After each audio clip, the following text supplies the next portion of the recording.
porque todos los cuentos de este libro provienen de historias breves en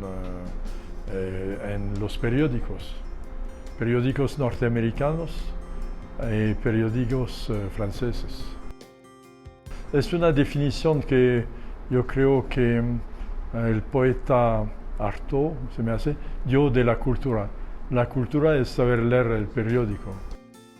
Estos acontecimientos minúsculos que aparecen en los periódicos traducen la complejidad y la violencia, los deseos, las esperanzas de la humanidad, de nuestra humanidad moderna.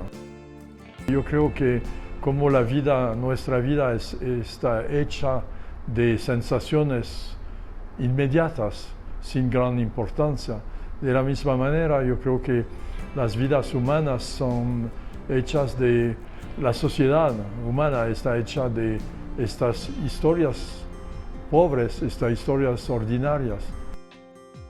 También conversamos con Le Clézio acerca de qué son las cosas que lo inspiran para escribir. Esto nos dijo el autor del Pez Dorado. Por nada, para mí es un goce total. Yo escribo con libertad, es mi libertad. Cuando escribo no pienso a mis problemas económicos, a mis problemas sentimentales, a mis problemas quizás filosóficos. Todo desaparece y entro en un mundo no de libertad, pero de renacimiento, de movimiento, en ebullición. Sí, por mucho tiempo yo pensé que el ideal de un escritor sería el momento en que acaba de escribir. Se queda silencioso. Y cambié un poco sobre este punto, pero sí, creo que el silencio es una parte importante de nuestra vida de hablantes, un poco como en los cuadros chinos o inspirados por el budismo.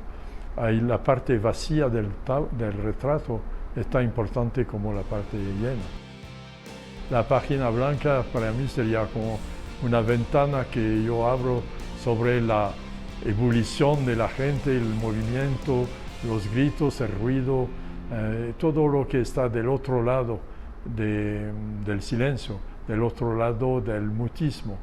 Y esto aparece en el momento en que empiezo a escribir.